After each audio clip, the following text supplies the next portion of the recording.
ऊर्जा आज के दौर की अहम जरूरत है। जैसे जैसे समाज उन्नति की ओर बढ़ रहा है, ऊर्जा का महत्व भी उसी अनुपात में बढ़ता जा रहा है। खाना पकाने से लेकर पढ़ाई लिखाई और खेती से जुड़े कामों के लिए ऊर्जा एक अनिवार्य आवश्यकता हो गई है।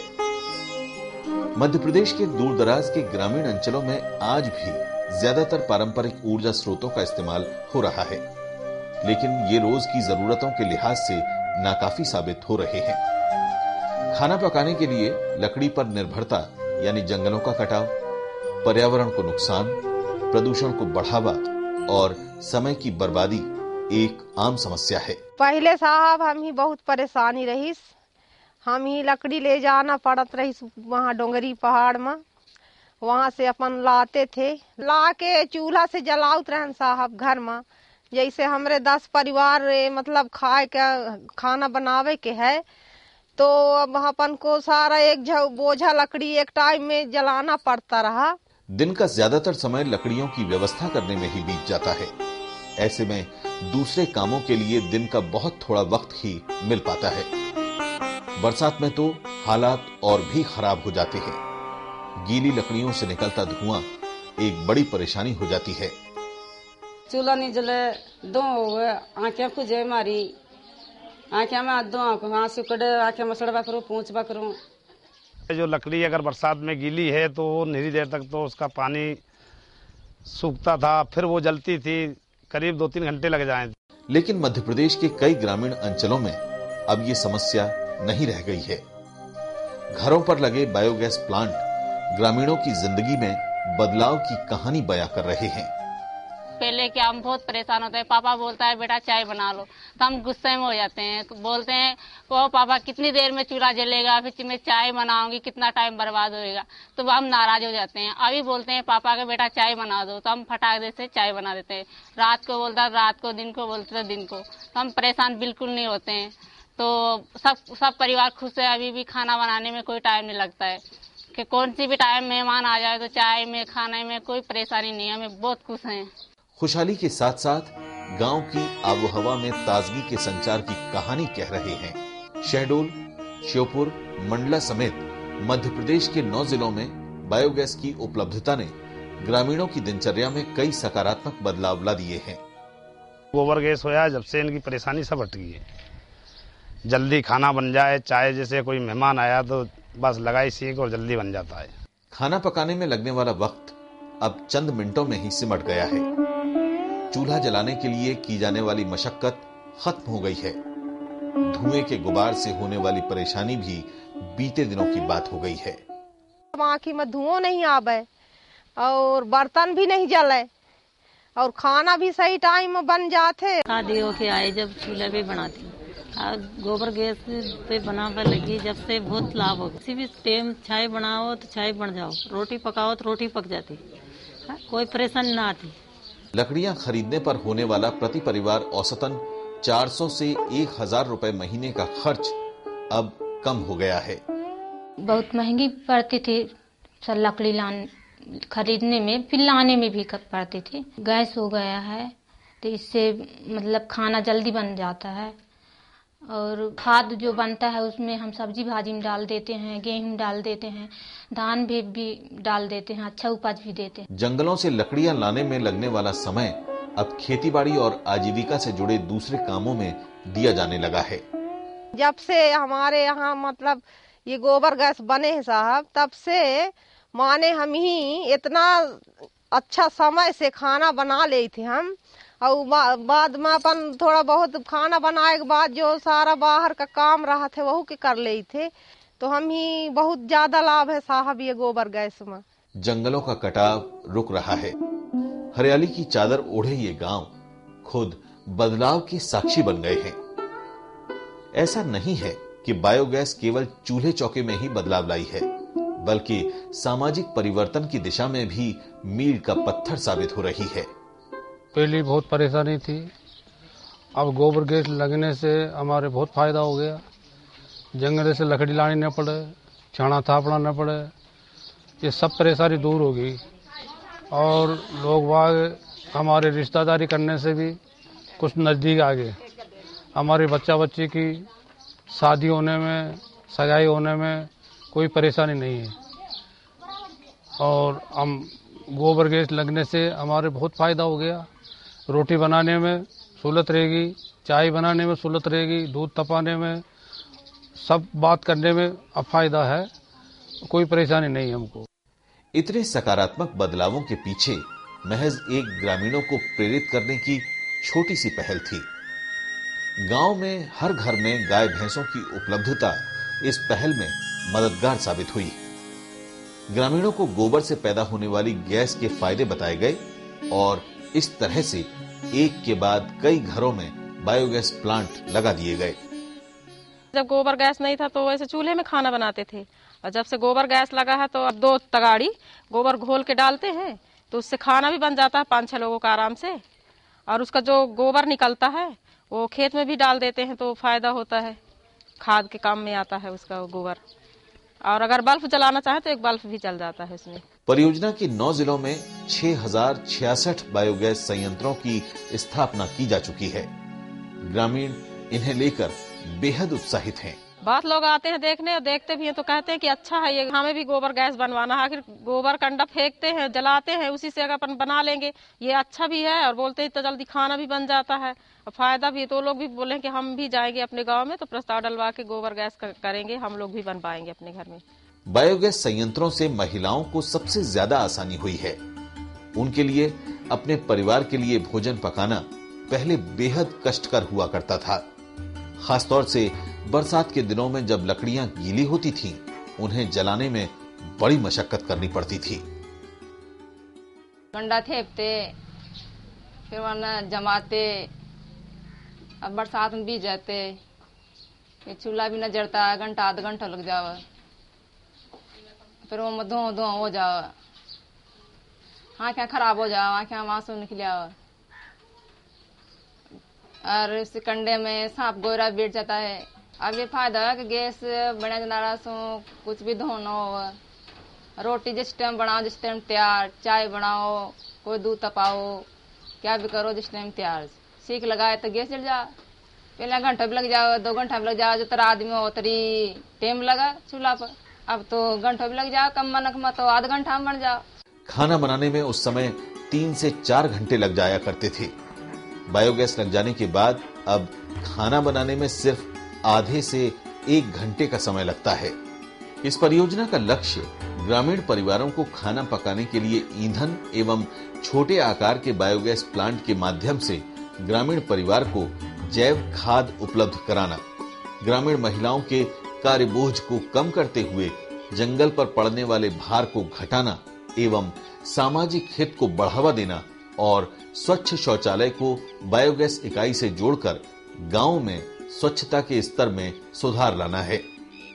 बायोगैस प्लांट में बनने वाला जैविक अपशिष्ट खेतों के लिए वरदान साबित हो रहा है। प्लांट से निकलने वाला ये कचरा खाद के रूप में फसलों के काम आ रहा है, जिससे बड़ी मात्रा में जैविक खाद की पूर्ति भी हो रही है। गोबर गैस वाली खाद में क्या सबसे बड़ा फायदा है कि हमारा जितना भी उसमें खरपतवार भी जितना रहता है उससे कुछ भी नहीं होता है। जहाँ पे हमने ये सैलेड डलवाई इसका बायोगैस से, तो इसका जो है वो फल बहुत अच्छा आता है। और टमाटर में भी देखिए, टमाटर में भी डाला, शिमला मिर्च में भी है, तो शिमला मिर्च के भी जो उसके कलर हैं बहुत गहरे अच्छे आ रहे हैं, देखने में भी अच्छे लगते हैं और वो मार्केट में उसकी बिक्री जल्दी हो जाती है। बायोगैस ऊर्जा उत्पादन की दृष्टि से लकड़ी की अपेक्षा 2 गुना बेहतर, जबकि बायोगैस स्टोव परंपरागत स्टोव की तुलना में 5 गुना बेहतर साबित हुए हैं। मौसम का इन स्टोवों की क्षमता पर कोई असर नहीं पड़ता। गैर पारंपरिक ऊर्जा के क्षेत्र में मध्य प्रदेश ग्रामीण आजीविका परियोजना ने ग्रामीणों को गोबर गैस संयंत्रों के साथ साथ दूसरे साधन भी मुहैया कराए हैं। स्मोकलेस चूल्हा इन्हीं में से एक है। परंपरागत चूल्हे की तुलना में ज्यादा उपयोगी ये चूल्हे ग्रामीणों को पसंद आ रहे हैं। इससे उनका लकड़ियों का खर्च तो कम हुआ ही है और जैसा कि नाम से ही स्पष्ट है, ये चूल्हे धुआं भी नहीं करते हैं, इसलिए पर्यावरण भी साफ बना रहता है। सेहत पर भी इसका अनुकूल असर दिखाई देने लगा है। स्मोकलेस चूल्हे धीरे धीरे परंपरागत चूल्हों की जगह लेते जा रहे हैं। पहले तो सर बहुत आँख में धुआं लगते हैं और यहाँ दीवार में गर्दा बढ़ जाते हैं, काला हो जाते हैं। और अब ये चिमनी बनवा देते हैं तो हमको रांधने की सुविधा है और पकने की सुविधा है, जल्दी पक जाते हैं खाना और धुआं निकल जाते हैं ऊपर से। इन चूल्हों में खाना पकाना भी आसान हो गया है। परंपरागत चूल्हों की तरह इनमें खाना बनाने में देर नहीं लगती। परियोजना के तहत मध्य प्रदेश में 2,16,000 परिवारों को स्मोकलेस चूल्हों से जोड़ा जा चुका है। स्मोकलेस चूल्हों की ही तरह कुक स्टोव भी ग्रामीण आजीविका परियोजना ने ग्रामीणों को मुहैया कराए हैं। इनका पर्यावरण के अनुकूल होना, लकड़ियों का कम इस्तेमाल और ज्यादा जल्दी खाना पकाना इनकी खासियत है। पहले मिट्टी का चूल्हा अपन घर में जैसे बना के बनाते थे तो उसमें लकड़ी ज्यादा लगता था और धुआं भी ज्यादा होता था और खाना लेट में पकता था। ये चूल्हा जब से आया है तो लकड़ी कम लगता है और धुआं भी कम लगता है और जल्दी बन जाता है खाना। आजीविका परियोजना के 50 गांवों में ये स्टोव दिए जा चुके हैं। ग्रामीण परिवार इन चूल्हों को अपनाने के लिए आगे आ रहे हैं। इन चूल्हों का उपयोग स्कूलों में मध्याह्न भोजन निर्माण के दौरान भी किया जा रहा है। बड़ी संख्या में बच्चों के लिए तय समय पर भोजन बनाना पहले जहां परेशानियों और कई मुश्किलों से भरा था, अब बेहद आसान हो गया है। चूल्हों की बनावट की वजह से इनसे ज्यादा ऊर्जा मिलती है, जो खाना जल्द पकाने में मदद करती है। इस तरह अब 200 से 250 बच्चों का खाना बनाने में 2 घंटे से भी कम समय लगता है। इन चूल्हों के लाभ देखते हुए ग्रामीण परिवार इन चूल्हों के इस्तेमाल के लिए आगे आ रहे हैं। पहले जौन है तो सबसे ज्यादा लकड़ी लगत रहा, 30 किलो लगत रहा। अब है तो 15 किलो से 2-4 ठे बच जाते लकड़ी और बर्तन भी नहीं जले और टाइम से खाना भी बन जाता है। अच्छा से बढ़िया धुआं नहीं लगे। पहले बहुत धुआं लगत रहा चूल्हा से और यह इको चूल्हा आ गया है तब से धुआं नहीं लगे। चिमनियों पर निर्भर रहने वाले ये दूरस्थ ग्रामीण अंचल एक और नई ऊर्जा से रोशन हो रहे हैं और ये रोशनी लेकर आई है सोलर लालटेन। सोलर लालटेन ने चिमनियों की जगह क्या ली, गांव की तस्वीर ही बदलने लगी है। घरों की दीवारें अब मिट्टी के धुएं से काली नहीं होती। महिलाओं के लिए रात में खाना बनाना आसान हो गया है। बच्चे लालटेन की रोशनी में रात तक पढ़ाई करते हैं। पहले जो हम लालटेन जलाते थे मिट्टी तेल वाले, उसमें हमको परेशानी थी। एक तो रोशनी साफ नहीं दिखाई देती, मिट्टी तेल भी नहीं मिलती। अब हमको ये सौर ऊर्जा वाले लालटेन मिले हैं, वो हमको बहुत अच्छी सुविधा मिल गया। हमको उससे अच्छी लाभ है। बच्चों को पढ़ाई के लिए भी अच्छी है, खाना बनाने के लिए भी अच्छी सुविधा है और प्रकाश भी अच्छी तरह से दिख रही है। मिट्टी के तेल में खर्च होने वाली राशि की बचत होने लगी है। बाजार में जाते थे तो मिट्टी तेल की लाइन लगते थे, उसमें भी इतना भीड़ के चलते कभी आधा लीटर मिलता, कभी 1 लीटर। अगर नहीं मिला तो हम अपने घर में अंधेला में ही रहते थे। लेकिन ये सौर ऊर्जा लालटेन आई है तब से हमको बड़ा सुविधा मिला है कि रोशनी से हम लोग रह रहे हैं। एक लालटेन 1000 फायदे की तर्ज पर ग्रामीण एक रिचार्ज सेंटर में रोज सुबह अपनी लालटेनें पूरी जिम्मेदारी के साथ लेकर आते हैं और शाम होते ही अपने अपने घर इन्हें ले जाते हैं। भाई मिट्टी तेल ले गए मिली से नहीं मिली और इसमें है तो हो गए गैन चार्जिंग में टांगेन और लेके हो गए जला दी हैं। लालटेन का प्रयोग और इनका रखरखाव बेहतर ढंग से हो सके, इसके लिए गांव की ही महिलाओं की एक समिति बनाई गई है, जिसका दायित्व ये सुनिश्चित करना है कि हर दिन समय पर लालटेन रिचार्ज होने के लिए आए। लालटेन में खराबी होने पर उसे सुधरवाया जाए और इससे संबंधित दूसरी समस्याओं का समाधान किया जाए। 1 महीना में 60 रुपया लगा था सर, 2 रुपये रोज। और घर में लड़का बच्चन की बड़ा सुविधा है, कोई चीज की परेशानी नहीं आए। खानो बनावत में बढ़िया इंजोल आ रहा थी, धुआं नहीं निकले, बढ़िया इंजोल में अपन चाउर वगैरह बर्तन खोज लेते हैं सर। अब मान लो महीना में 2 लीटर 3 लीटर जलत रही से तो पैसा हमारा पूरा बच रहा है। इस व्यवस्था के लागू होने से ग्रामीण आत्मनिर्भर होना और बेहतर प्रबंधन करना सीख रहे हैं, जो उनके जीवन में भी उत्साह का संचार कर रहा है। पहले जो अपन लोग लालटेन जलाते थे मिट्टी तेल वाला, तो उससे 4 गुना ये अच्छा है। और जैसे हमें शादी करना पड़ता था तो जनरेटर लाना पड़ता था सर, वो 700, 800, 900, 1000 रुपये देते थे उससे। और वैसे हमें अगर 4 लालटेन अगर ये हो जाए सौर ऊर्जा वाला, तो हमारा शादी निपट जाता है सर। जिस परिवार को सेंट्रल रिचार्जिंग सेंटर का जिम्मा सौंपा गया है, उसे प्रतिमाह एक निश्चित राशि भी दी जाती है। सुबह जो हितग्राही हैं तो सुबह लालटेन लेके आते हैं और शाम को लेके जाते हैं।